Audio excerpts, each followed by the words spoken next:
यदि आपने कोई ज़मीन खरीदी है, ज़मीन आपकी बिल्कुल सही है, आपने बाकायदा डॉक्यूमेंट चेक करवाए हैं एडवोकेट से, जो रेवेन्यू रिकॉर्ड्स हैं वो भी आपने चेक करवाए, आपने रजिस्ट्री भी चेक करवाई, डबल रजिस्ट्री नहीं, अंश से अधिक विक्रय नहीं, सारे रिकॉर्ड्स आपने चेक करवाए और 8 साल बाद आपको पता चलता है, एक आदेश होता है 8 साल बाद कि भाई ये ज़मीन जो थी वो गलती से उस व्यक्ति के नाम रेवेन्यू रिकॉर्ड सरकारी रिकॉर्ड्स में चली गई थी।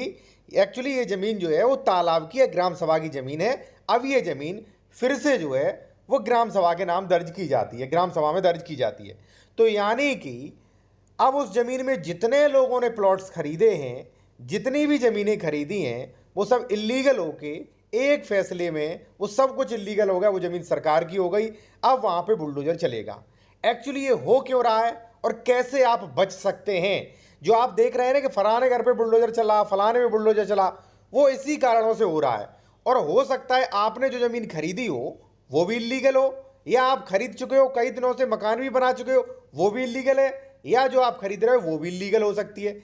अब मैं आपको विद प्रूफ के बाकायदा पूरा प्रूफ मैं आपको दूंगा जिससे आप बच सकते हैं। मैं एक बात और कहूंगा कि दूसरों के गलतियों से सीखिए आप, जिससे आपके साथ ऐसी धोखाधड़ी गलती ना हो। धोखाधड़ी नहीं कह सकते, ठीक है, ये बहुत ही बड़ा वैसे कह सकते हैं भाई भूल कि लोग बाग जो है एडवोकेट्स भी चेक नहीं कर पाते इन चीज़ों को। चलिए बता दूं मैं आपको।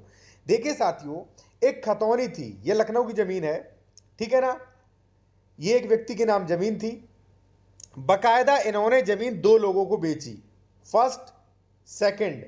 ये जब आप ये खतौनी देखेंगे साथियों, तो ये खतौनी बकायदा जो है ये 2015-21 का रिकॉर्ड है, ठीक है। 2015-21 में ये ज़मीन बिल्कुल सही थी, श्रेणी नंबर सही था, ट्रांसफरेबल राइट्स वाला खातेदार का वर्ग था, किसी भी प्रकार का केस नहीं चल रहा था, कोई भी इस पर दिक्कत नहीं थी, ठीक है। बाकायदा एक आदेश ये चढ़ा है, बेची गई, दाखिल खारिज भी हुआ, बाकायदा ये भी दाखिल खारिज किया।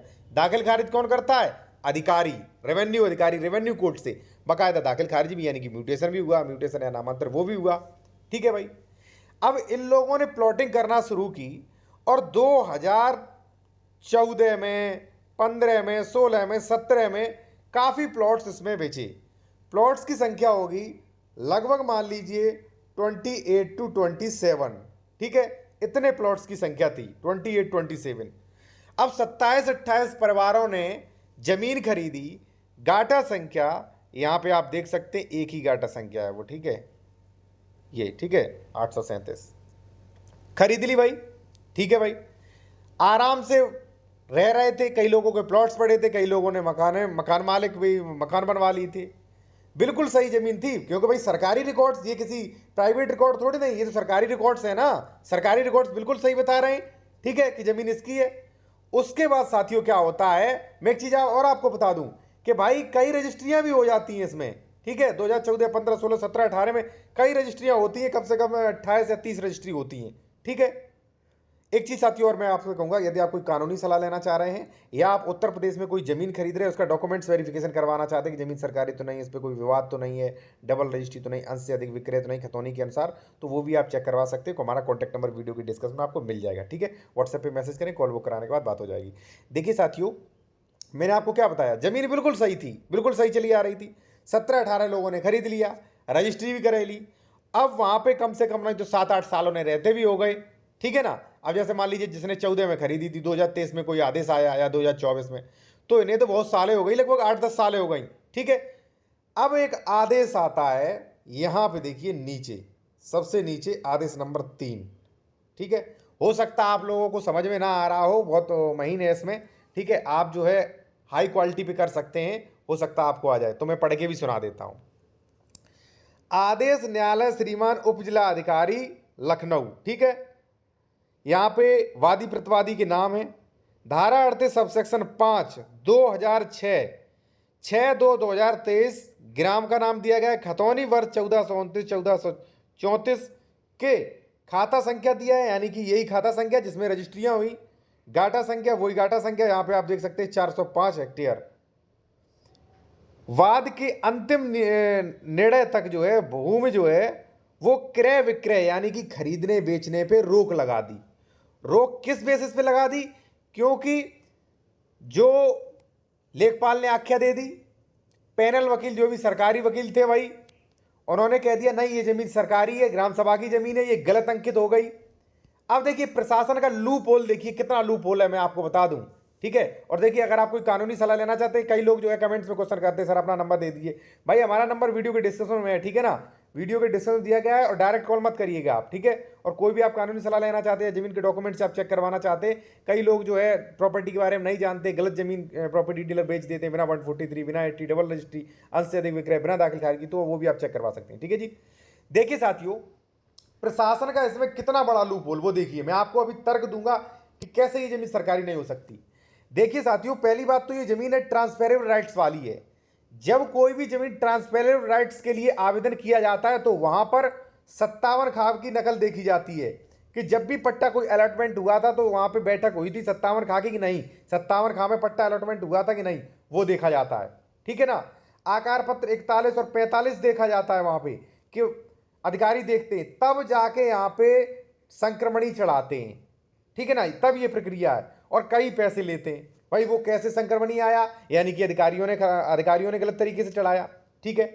उसके बाद साथियों इसी जमीन पर 143 का आदेश भी हुआ था, आप यहां पे देखिए आदेश नंबर 2, ठीक है, यहां पे स्पष्ट लिखा है, सॉरी आदेश नंबर पहले में लिखा है, यहां पे आप देख सकते हैं कि अधिनियमों के अनुसार ये जमीन जो है कृषि, मत्स्य, कुक्कुट पालन यानी कि अकृषित घोषित की जाती है। यहाँ पे आप देखिएगा साथियों, पहला आदेश, हो सकता है आपको नहीं दिखाई दे रहा हो, दिखाई नहीं दे रहा तो कोई दिक्कत नहीं है, ठीक है, आप देख लीजिए यहाँ पे आदेश तहसीलदार श्रीमान 4/8/2021 आदेशानुसार उपजिला अधिकारी वाद संख्या द्वारा 7/2/2014 को गाटा संख्या ये जो है वो अकृषि घोषित किया जाता है, यहाँ पे लिखा है अकृषि घोषित किया जाता है। अब साथियों एक चीज मैं और बता दूं कि जब भी कोई गाटर संख्या अकृषि यानी कि 143 सेक्शन 80 लागू होता है तो उसमें भी धारा मतलब 57 खा की क्वेरी और वहां पे आकार पत्र 41-45 देखा जाता है कि भाई हम ये कर तो रहे हैं, कहीं ऐसा तो नहीं है कहीं ये मान लीजिए 41-45 में सरकारी जमीन या तालाब की जमीन या किसी की जमीन रही हो, प्रधान ने गलत पट्टा अलॉटमेंट कर दिया हो, ये देखा जाता है, तब जाके 143 कराते हैं। अब मैं यहाँ पे प्रशासन से कहना चाहूंगा, भाई सरकार की गलती नहीं है, बेचारे योगी जी पे कोई भी दाग नहीं है, लेकिन ये सरकारी कर्मचारी क्या कर रहे हैं, ये सरकार जो है वो केवल और केवल रेवेन्यू रिकॉर्ड्स भ्रष्टाचारी पर फ्लॉप है। ये नहीं, सभी सरकारें फ्लॉप आती हैं, इस सरकार ने भी कुछ अच्छा नहीं कर पाया, ठीक है ना। देखिए साथियों मैं एक चीज आपको बता दूं, अब आप मुझे ये बताइए कि जमीन सरकारी रिकॉर्ड से मेरी बिल्कुल सही थी, तभी इन 27 लोगों ने अपना पैसा इन्वेस्टमेंट किया, करोड़ों रुपए की इन्होंने जमीन खरीदी एक एक पैसा जोड़ के, ठीक है। तो मैं क्वेश्चन कर रहा हूं कि ये संक्रमणी जमीन कैसे हुई, सरकारी कर्मचारी की लापरवाही से। इस जमीन का 143 कैसे हुआ, सरकारी कर्मचारियों की लापरवाही से। अब जब सरकारी कर्मचारियों की लापरवाही है तो यहाँ पे जिला अधिकारी आदेश क्यों देते हैं कि भाई ये जमीन जो है क्रय विक्रय करने पे रोक लगाती है, क्योंकि ये जो है ये जमीन जो है वो ग्राम सभा की, यहाँ पे आप देखिए ग्राम सभा के अधिवक्ता के तर्कों को सुना गया और राजस्व निरीक्षक की आख्या 16/9/2002 को भी सुना गया, जिसमें ये लगता है कि भाई ये ग्राम सभा की जमीन इन्होंने जो है अभी आदेश दे दिया, जब तक अंतिम आदेश नहीं होता है क्रय विक्रय पर रोक लगा दी थी। अब ये जमीन चली जाएगी भाई, इन 28 परिवारों का क्या होगा भाई, 2012 में खरीदा, 2014 में खरीदा, क्या होगा भाई। सरकार को अपने उस पर संशोधन करना चाहिए, ठीक है। एक चीज मैं आपसे और कहूंगा कि आप मुझे सोशल मीडिया ट्विटर पर जरूर फॉलो करें, मैं ऐसे मुद्दे उठाता रहता हूं, और आप मुझे टेलीग्राम पर भी फॉलो करें, और कोई भी कानूनी सलाह लेनी है तो कॉन्टैक्ट नंबर वीडियो के डिस्क्रिप्शन में दिया गया है, व्हाट्सएप पे मैसेज करें, निर्धारित फीस बता दी जाएगी, फीस पे करने के बाद बात हो जाएगी आपकी, ठीक है जी।